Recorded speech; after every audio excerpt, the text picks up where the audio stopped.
Welcome to my chow line. I'm Tracy Lingle. Join me as we serve up dishes that are sure to please. We will also hear stories related to food and military service. Today, I will honor my brother from across the pond, Alex. Alex was a British paratrooper. I will be sharing one of his stories later in the video. For now, let's get it going. I will be cooking a chuck roast Birria style taco.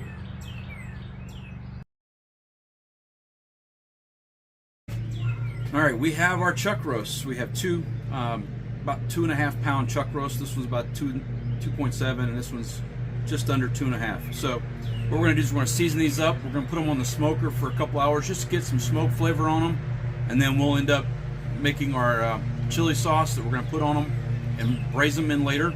But for now, let's get these seasoned up and get them on the smoker. I'm gonna be using Grill Your Ass Off Ma Deuce steak seasoning.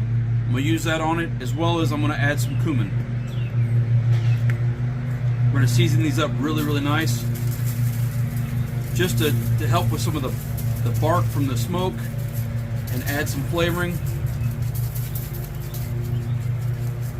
We're only putting them on the smoker just to get some of that smoke flavor on them.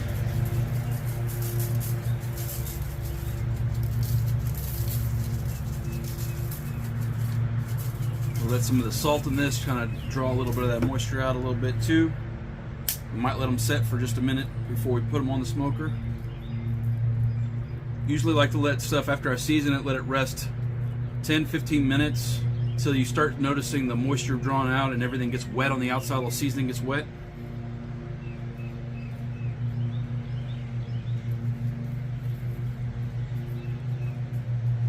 Put a little bit on the tray so that way when I get the sides, as I flip it over, pat it down a little bit, help it stick a little bit.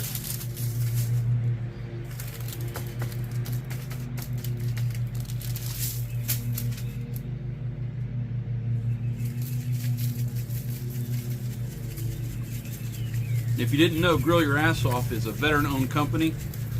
He's a team member with me with the Round Canopy Parachute team. And he's got some great seasonings. You can check him out at grillyourassoff.com. He's got a lot of great stuff.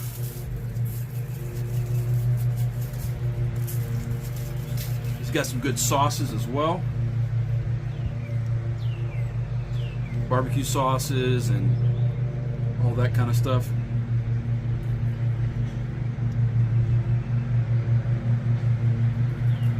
I'm all about supporting the veterans because I is one. And I enjoy the opportunity to share food, especially with veterans and veterans groups. I usually been doing the cooking for the Round Canopy Parachute team at some of the big events. And I like serving up people like that. I've also worked with other groups and organizations too, but that's the one that means something special to me. All right, we're gonna let those rest for a little bit. Now I've got them seasoned up, made sure I got it all the way around on the sides as well. On the side there. We'll let this rest for about 10 minutes till it starts sweating, and then we'll put it on the smoker. I've already got the smoker started and going. We got a good clean smoke going. So get back with you in just a minute when we get ready to put these on. All right, so got our smoker ready. As you can tell,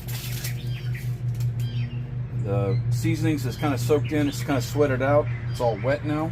So now we're going to take and put our chuck roast on the smoker here.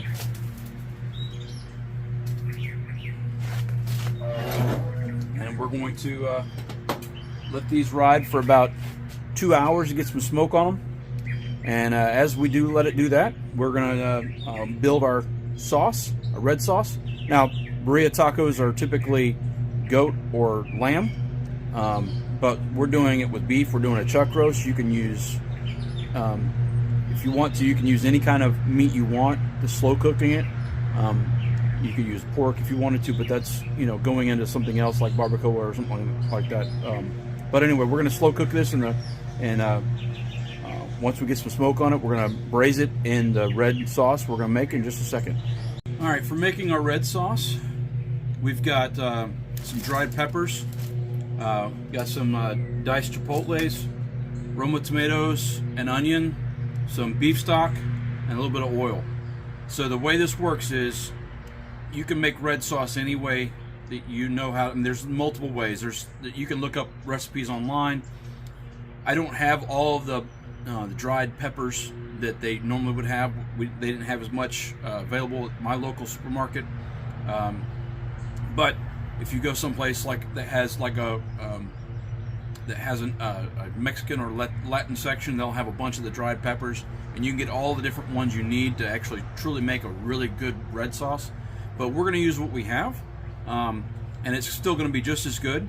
So we're going to take these dried peppers, we're going to take the all the tomatoes, we're going to dice up tomatoes, we're going to dice up the onion, and then we're going to add the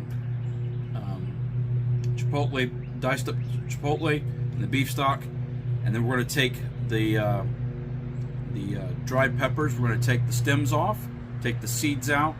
We're not going to use all of these. This is a lot. We're going to probably use 5 or 6 of them at least, and then we're going to braise it in our pot over here for a little bit, for about 10 minutes to help rehydrate these dried peppers. And then we're going to take them and put them in the blender, get them blended up real good, and that's what we'll use for our sauce to braise the chuck roast in. We'll also set some of it aside as well for our tacos and for dipping. So we'll get these out and get them started. Set the beef stock aside. Now, I know that some people will probably be like, well, that's not a traditional red sauce or a adobo sauce. But there's all kinds of ways. I mean, I went into a deep dive on this, and there's so many ways to make it. I mean, instead of using Romas, some people use tomatillos. I mean, there's probably hundreds of ways of doing it, and the different kinds of peppers you can get. Just insane.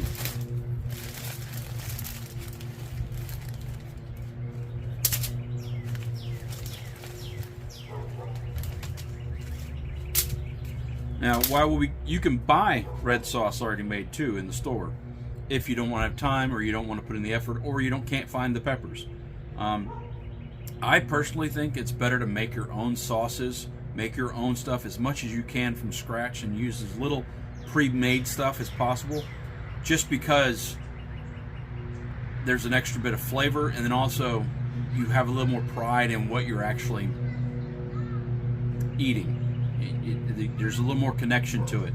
It means a little bit more, and I think that's one of the things that you need when you eat stuff. What makes food taste even better, you can taste the love and the passion that went into it, to making it, going that extra step and making your own. Now, there's some things you may or may not be able to tell the difference.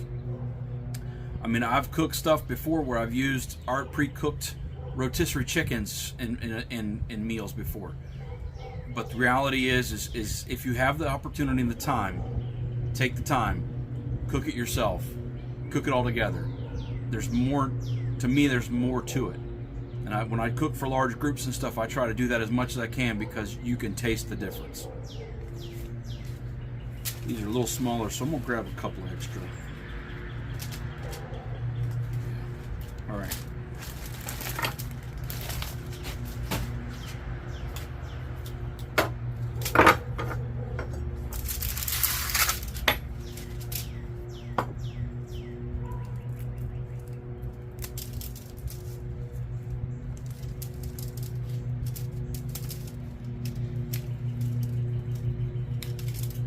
So we're going to open these up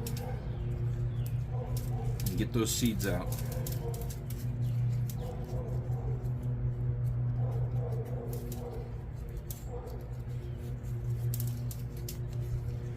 And while I'm doing that, I'm going to go ahead and take my stock, go ahead and put it in the pot,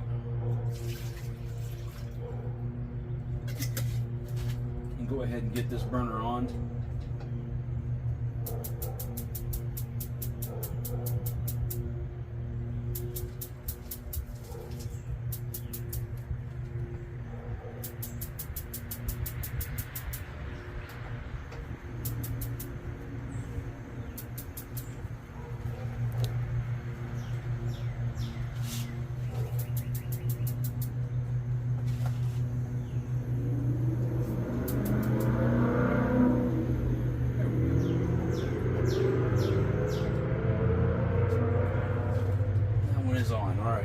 get that on and get it warmed up. So we got our beef stock going. That way, as I finish these, I can drop them in.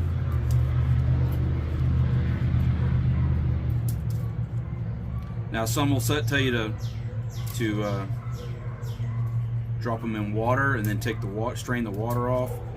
I like doing it all one pot. Retain all the flavor you can.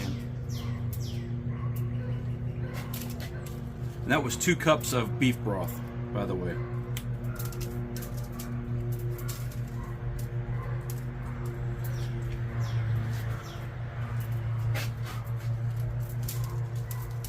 So I'm gonna finish getting these all stemmed out and all the seeds out, and tomatoes diced up and the onions diced up, and we'll get back.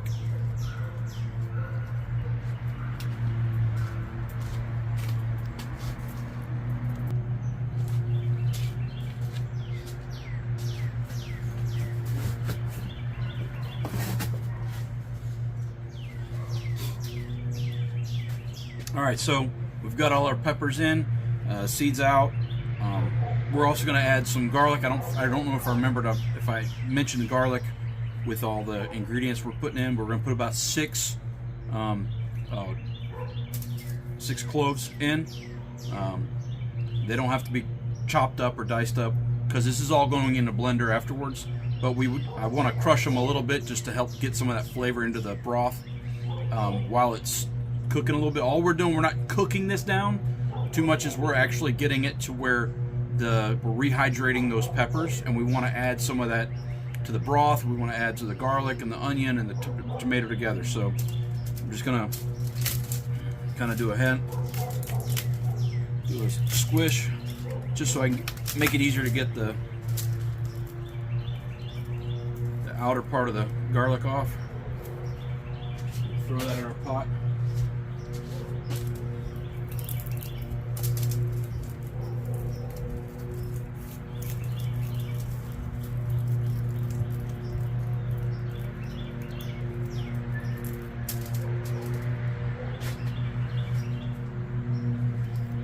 And we're rough cutting these tomatoes. We're just like quartering them up. You know, you can go whatever is small enough that they'll still fit in your blender, and still be able to chop it up. Just whatever you have. I mean, if you had a mortar and pestle, you could start smashing it that way, and do the old, really traditional way of doing it. My mortar and pestle is not big enough to do that, so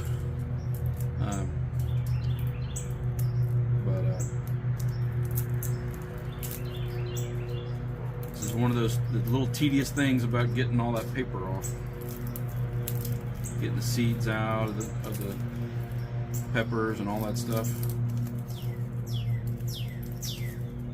All right, garlic's in.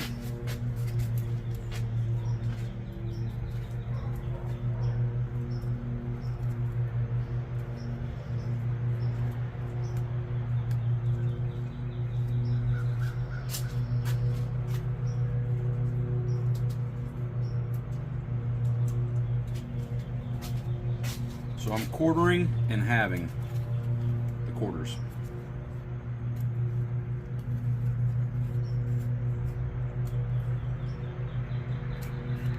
Just like that.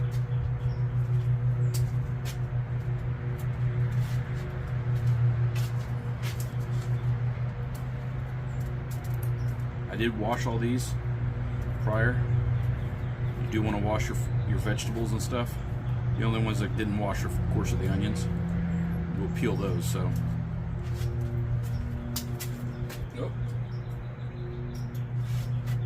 Lost a little tomato.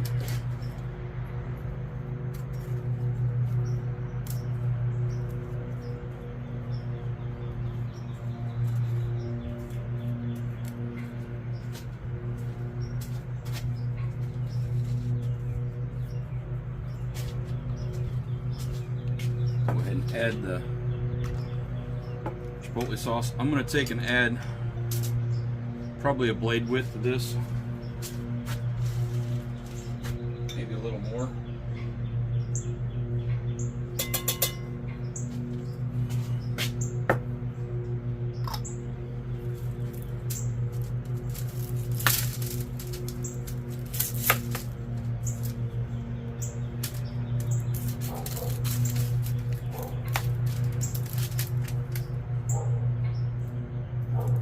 A whole lot easier to peel it once you cut it in half and cut the tops and the bottom off.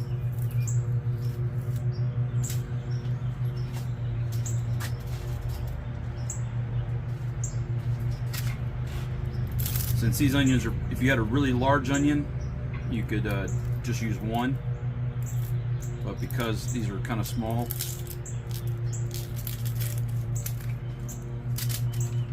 I'm using two.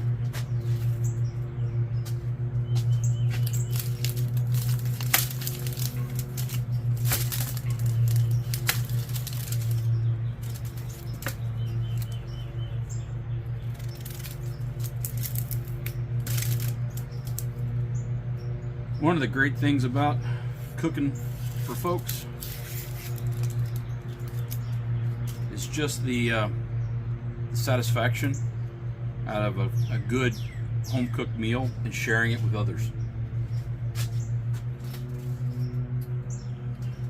Being with friends and family, I mean, I don't think there's anything better. We're supposed to share in this life. Share love, share time, experiences, and of course good food.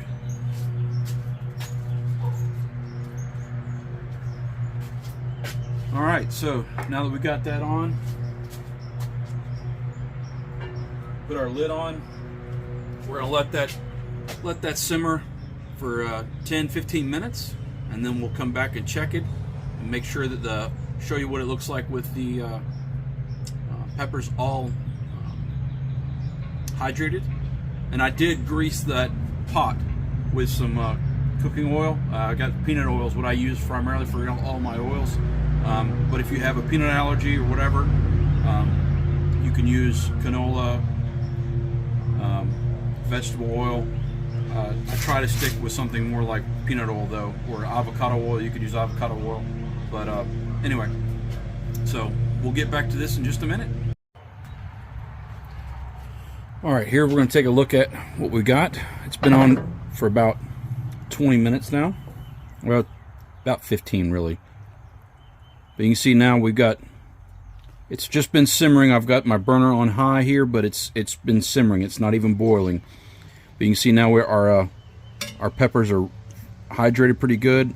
Our tomatoes are starting to peel. And that's what we're looking for. We're looking for that softness of the skin on the tomatoes. The peppers are good and hydrated. They're not crunchy. Smells amazing. Oh my goodness, you can smell a little bit of the heat from the chipotle. You can smell these peppers. I think they're, I don't even know how to pronounce it, and hayo peppers. But anyway, yeah, I think we're good here. We're going to take this and I'm going to put it in the blender, get it all blended up, make our red sauce, and then we'll be ready. Once the steaks have been, or the chuck roasts have been smoked a little bit longer, I think we got about another hour on the chuck roasts, and then we can put them in this pot with about a third of this sauce to braise them in. We'll put them in here, put them on the smoker with the lid on, and let them just continue to ride out and get nice and soft and tender.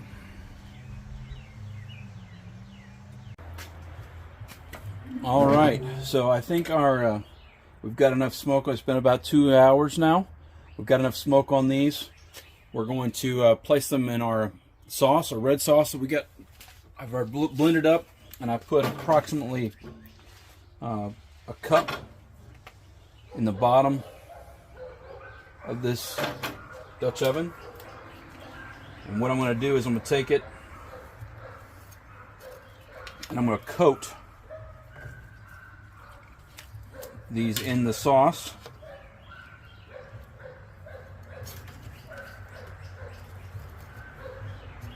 And you can cut these up to make them fit in there. I'm going to probably cut this one up a little bit. This is a little big one here. I don't know, I might be able to get it to fit. Here we go.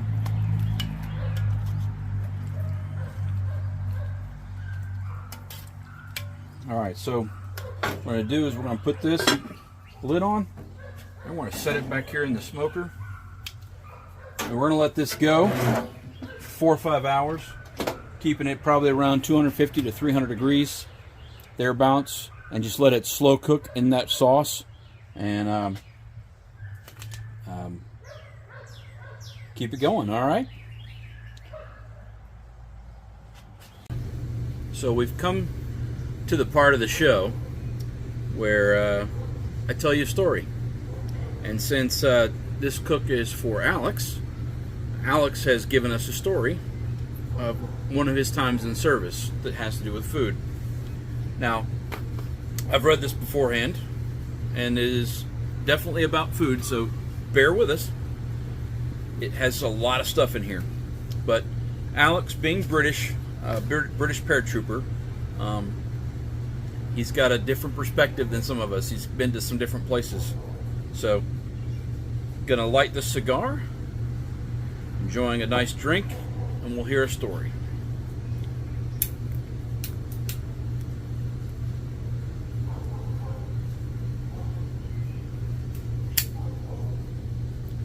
Warfighter Tobacco.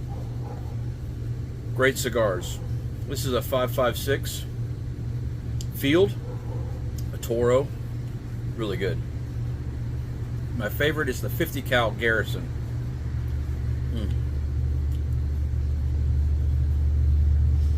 All right. So, just a little pretext. Alex is a friend of mine. I met him since he's British military. I was in the Army. We met in the round canopy parachute team, going through jump school together. He was a British paratrooper, but they didn't jump the same way we do, and he wanted to jump round canopy with us. He did squares in the British Army.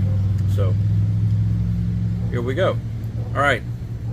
So Alex has sent me a story from one of his first training exercises he got to go participate in. Kenya, 1997. Fresh out of Army basic training, I was eager to immerse myself in everything the military had to offer. My excitement soared as my regiment received orders to embark on a 6-week exercise in Kenya. Renowned as one of the British Army's most grueling training exercises, the jungle phase in Kenya was unlike anything I had experienced before. The initial 2 weeks, we patrolled into the unforgiving wilderness, navigating dense terrain and mastering survival skills amidst the harsh environment. The rainy season had transformed the landscape, with swollen riverbeds teeming with crocodiles, adding to the extra layer of danger to our training. He just needs to go to Florida. Gators. Got those for days. I'd be more worried about spiders and snakes. Our days were spent on relentless patrols, pushing through the thick foliage and barely distinct paths to reach different checkpoints. Under the dense canopy of trees, the sky was barely visible, and getting lost was a constant threat. Yet it was during these patrols we honed our skills on the camouflage, concealment, and navigation.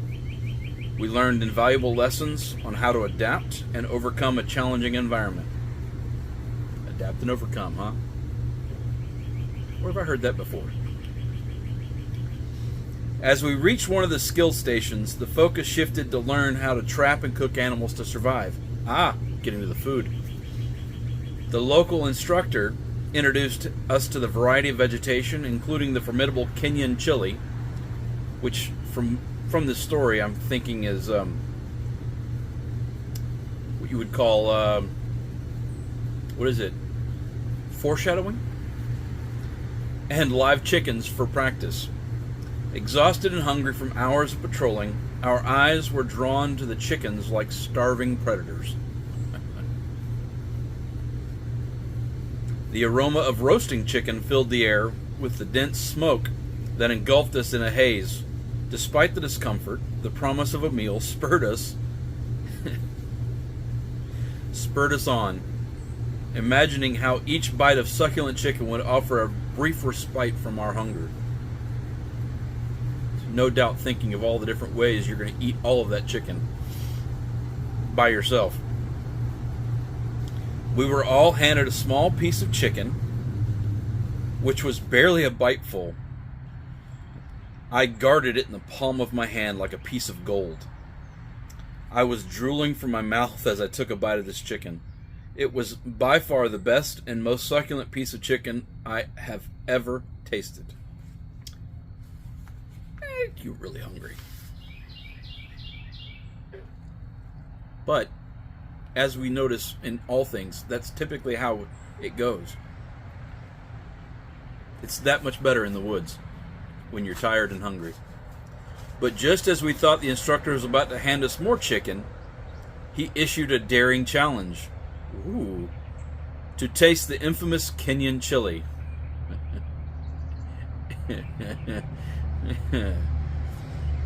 Driven by a combination of hunger, curiosity, and desperation. Oh, poor Alex. I volunteered without a moment of hesitation. You don't ever volunteer. Unaware of the fiery ordeal that awaited me. Taking a bold bite, I was wholly unprepared for the scorching inferno that engulfed my senses. It was at this moment he realized he screwed up.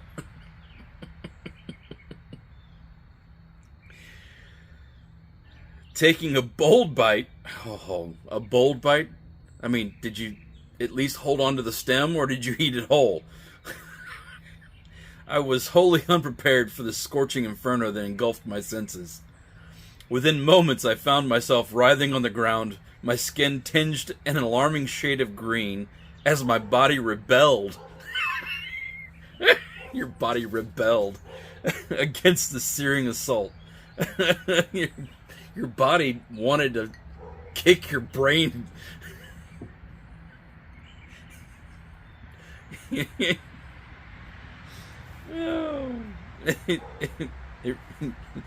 Your body was regretting all its life choices.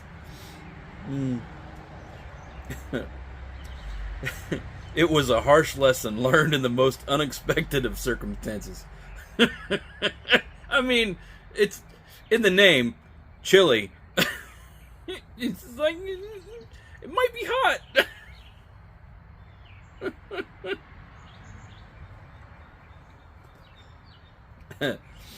No. As laughter echoed around me, the gravity of the situation dawned upon my comrades. Yeah, because it had already dawned on you. My momentary lapse in judgment had nearly cost me dearly, serving as a stark reminder of the importance of caution and restraint in the face of adversity. Yeah, you're in the jungle by yourself and you're like, oh, I'll eat this pepper. That's how you die. In the end, the jungle had taught me more than just survival skills. It had instilled in me the wisdom to know when to heed caution and when to exercise restraint. It mainly told you to avoid chili peppers. Viable lessons that would stay with me throughout my military career.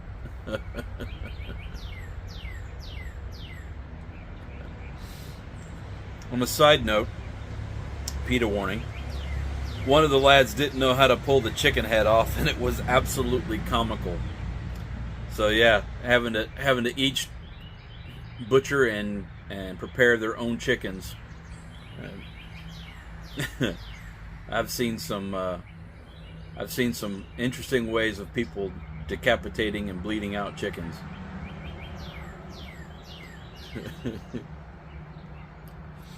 And then ways of singeing off the hairs off the outside before. Well, that reminds me of a story my dad told me.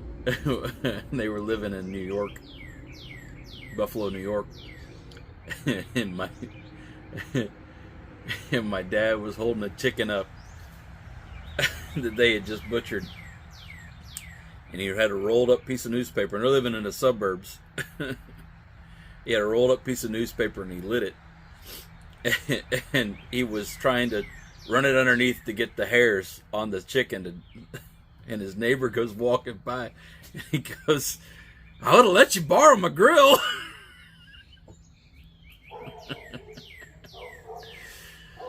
Oh, the funny things with food, the things we do.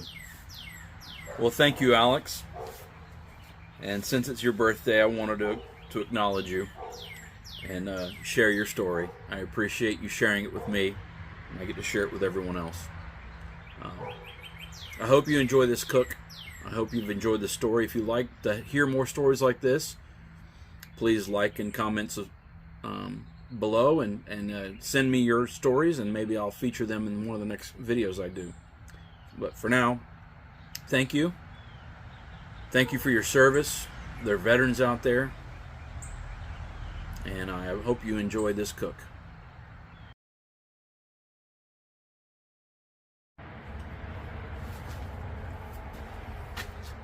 All right, it's been about 5 hours now. Let's check this out. See what this looks like now. Man, those chuck roasts have fallen apart nicely. That's what we're looking for right there. Yeah.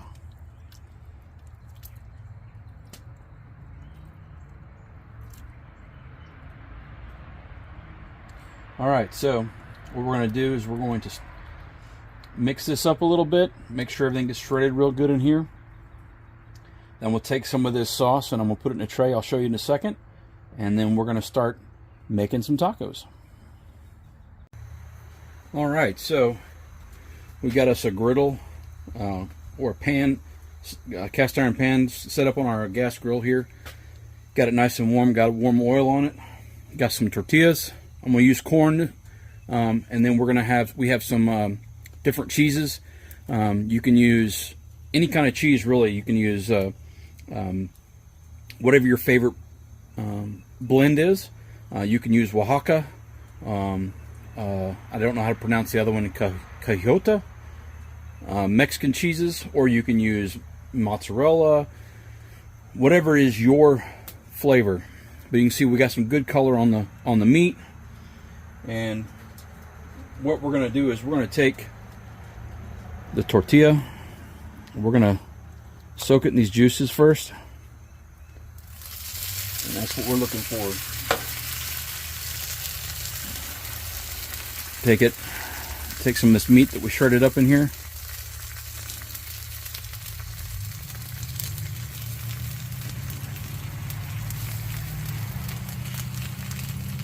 Put that in there like that.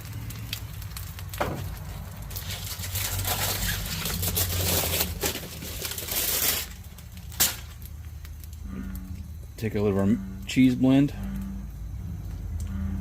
You can be as generous or as light as you want.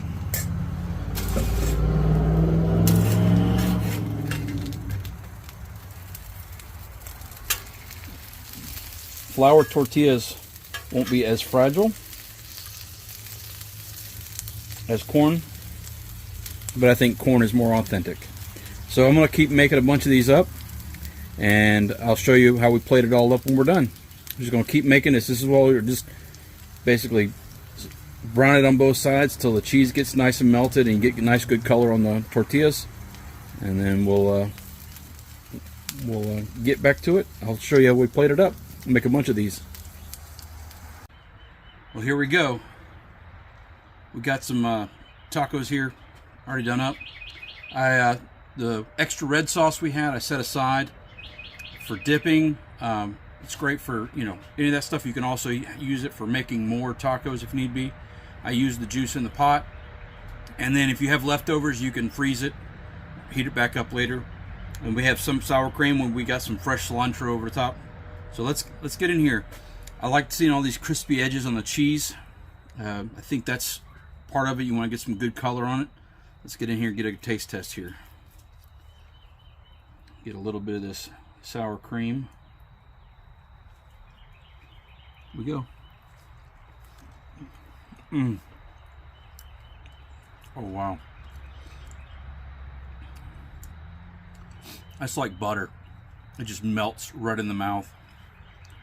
You got a little bit of crunch on the outside of the tortilla, but it's super soft on the inside.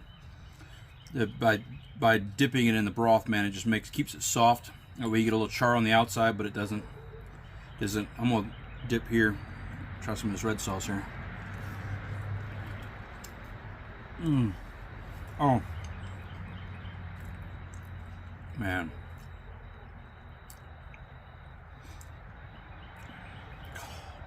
So good. You get the meatiness, you got some smoky there, you got the cheese, creaminess, soft and buttery. Oh my goodness.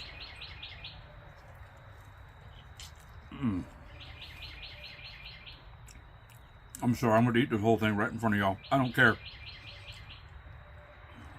You gotta make your own now. I don't know what y'all are gonna eat, but I know what I'm eating. Oh, yeah. It's so good. Oh my goodness.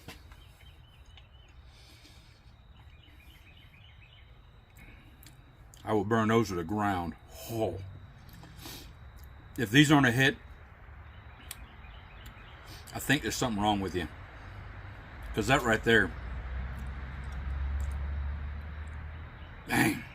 Okay, well, you got to try this. It's an awesome thing. This is for you, Alex. Happy birthday, bud. I filmed this on your birthday.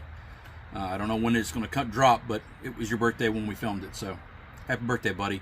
Can't wait to see you in Normandy for the 80th anniversary D-Day. Look forward to jumping with you, buddy. Take care.